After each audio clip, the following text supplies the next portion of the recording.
வணக்கம் ஃப்ரெண்ட்ஸ், நான் கயல்வெளி பேசுகிறேன். என்னன்னு கேட்டிங்கன்னா நான் ஒரு 2 நாளைக்கு முன்னாடி அர்ஜெண்ட்டாக திருச்சி போகிற வேலை இருந்தது. ஸோ ஆம்னி பஸ்ஸு டிக்கெட் கிடைக்கலன்னு சொல்லிட்டு நிறையா கம்ப்ளைண்ட் ஆச்சு. அதுவும் இல்லாமல் ரேட் அதிகமாக இருந்ததுனால நான் என்ன பண்ணேன், எனக்குன்னு சொல்லிட்டு ஒரு பட்ஜெட் ஒதுக்கியிருந்தாங்க கம்பெனிலேருந்து.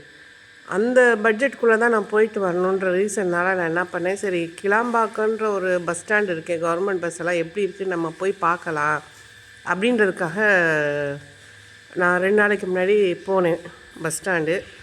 எனக்கு பெருசாக ஒன்றும் கஷ்டம் தெரியல. ஏன்னா எந்த டவுன் பஸ் எடுத்திங்கனாலும் கிளாம்பாக்கம் போய் தான் போகுது. ஸோ அதனால் ஒன்ஸ் நம்ம ட்ரை பண்ணுவோம் அப்படின்றதுனால நான் கிளாம்பாக்கம் பஸ் ஸ்டாண்டு போனேன் டவுன் பஸ்ஸில். போய் இறங்குனதுக்கப்புறம் எனக்கு கொஞ்சம் திகைப்பாக தான் இருந்துச்சு. கொஞ்சம் இல்லை, மிகையான திகைப்பாக இருந்துச்சு. ரீசன் என்னன்னு கேட்டிங்கன்னா, எப்படி சொல்கிறதுன்னு தெரியல.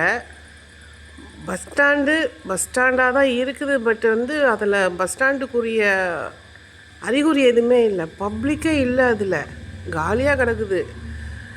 அப்புறம் நான் சரி ஓகே, திருச்சிக்கு போகிற பஸ் எங்கன்னு சொல்லிட்டு கேட்டேன். அந்த பக்கம் இருக்குது அப்படின்னாங்க. லக்கேஜை வேறு வச்சுக்கிட்டு எப்படி போகிறதுன்னு பார்த்தா, அங்கே ஒரு நம்ம பழனிலெலாம் விட்டுருப்பாங்க வண்டி, கோயிலுக்கு போகிறவங்களுக்கு. அது மாதிரி ஒரு எலக்ட்ரிக் வண்டி விட்ருக்காங்க. அது ஃப்ரீயாக தான் கூட்டிகிட்டு போகிறாங்க. நம்ம எந்த பஸ்ஸுக்கு போகணுன்னு சொன்னோமோ அதுக்கு கொஞ்சம் முன்னாடி இறக்கி விட்டுறாங்க.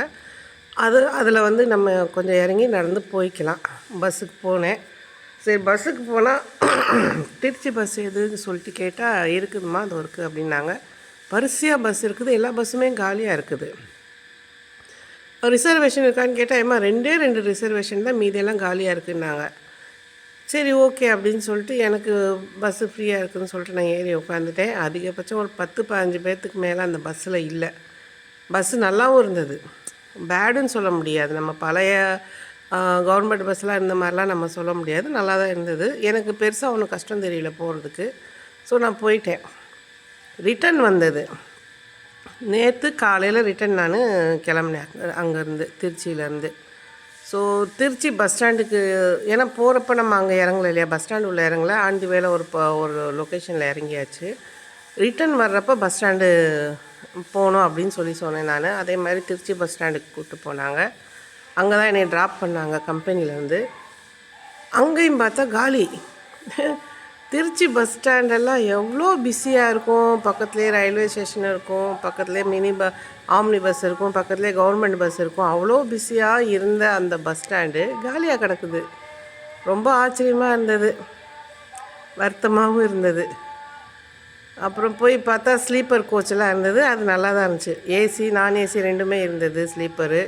நான் டே டைமில் ஸ்லீப்பர் கிடைக்கும்னு எதிர்பார்க்கல, பட் கிடச்சிச்சு. எனக்கு சந்தோஷமாக இருந்தது. பஸ்ஸும் நல்லா இருந்தது. ஆனால் எனக்கு என்ன வருத்தம்னா, இதே கிளாம்பாக்கத்தில் உள்ள அதே பொசிஷன் தான் திருச்சி பஸ் ஸ்டாண்டும். அங்கேயும் ஊரை விட்டு வெளியில் வச்சுட்டாங்க. ஸோ யாருமே வர்றதுக்கு முடியாமல் நான் வந்த பஸ்ஸில் வெறும் 5 பேர் தான், வெறும் 5 பேர். அந்த பஸ்ஸுக்கு எவ்வளோ பெட்ரோல் போட்டிருப்பாங்க. அப்புறம் இந்த 5 பேர்த்துக்காக திருச்சியிலேருந்து அந்த பஸ்ஸு வந்தது எனக்கு வருத்தமாக இருந்தது. 5 பேர்த்துக்காக கவர்மெண்ட் பஸ்ஸு ஓட்டுச்சு பாருங்கள், அதில் எனக்கு சந்தோஷமாக இருந்தது. ஆனால் ஏன் இந்த மாதிரி அப்புறம் போக்குவரத்து துறை என்ன சொல்லுவாங்க, அது கம்மி வருமானம் இல்லாமல் இருக்குது அப்படின்னு சொல்லுவாங்க இல்லையா. போக்குவரத்து துறை நஷ்டத்தில் இயங்குது அப்படின்னு சொல்கிறாங்க. இந்த மாதிரி பண்ணி வச்சா அது நஷ்டத்தில் இயங்காமல் என்ன பண்ணும், நீங்களே சொல்லுங்கள். எனக்கு அது, ஏன்னா நான் ரொம்ப காலமாச்சு நான் கவர்மெண்ட்டு எப்போ இன்றைக்கி இங்கேருந்து மாற்றினாங்களா அப்புறந்தே நான் பொதுவாகவே நம்ம கவர்மெண்ட் பஸ்ஸில் போக மாட்டோம், பஸ்ஸு நல்லா இருக்காதுன்ட்டு. இப்போ பஸ்ஸெல்லாம் நல்லா இருக்குது, ஆனால் பஸ்ஸில் போகிறதுக்கு நம்மளால் முடியல. ஏன்னு கேட்டால், நான் ஆட்டோ போட்டால் எனக்கு 700 ரூபா வந்துச்சு எங்கே, கிளாம்பாக்கத்துக்கு. நான் எப்படி போக முடியும்? ஆம்னி பஸ்ஸெல்லாம் ரொம்ப ரஷ்ஷாக இருக்குதுன்றாங்க. நான் என்னோடய ஒரே ஒரு ஹம்பிள் ரிக்வெஸ்ட்டு, நீங்கள் எக்ஸ்ட்ரா காசு போட்டு அவ்வளோ பணம் போட்டெல்லாம் நீங்கள் போக வேணாம். அழகாக எல்லா டவுன் பஸ்ஸுமே உங்களுக்கு கிளாம்பாக்கம் போய் தான் போகுது. ரொம்ப ஒன்றும் கஷ்டமாக இல்லை.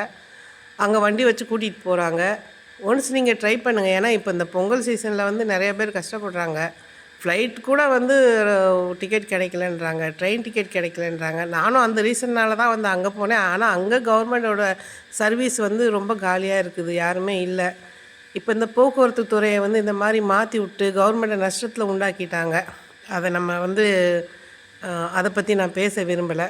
பட் எனக்கு என்னென்னா, மக்கள்கிட்ட இருக்கிற ஒரே ஒரு ரிக்வெஸ்ட்டு, நீங்கள் தமிழ்நாடு அரசாங்கத்தோட போக்குவரத்து துறையை நீங்கள் யூஸ் பண்ணுங்கள். நல்ல ஃபெசிலிட்டியாக தான் இருக்குது, பஸ்ஸெல்லாம் நல்லா தான் இருக்குது. நீங்கள் ஒன்ஸ் நீங்கள் போய் பாருங்கள், காலியாக இருக்குது பஸ்ஸு. நல்லா ஃப்ரீயாக கம்மி பட்ஜெட்டில் நீங்கள் போகலாம். நன்றி மக்களே.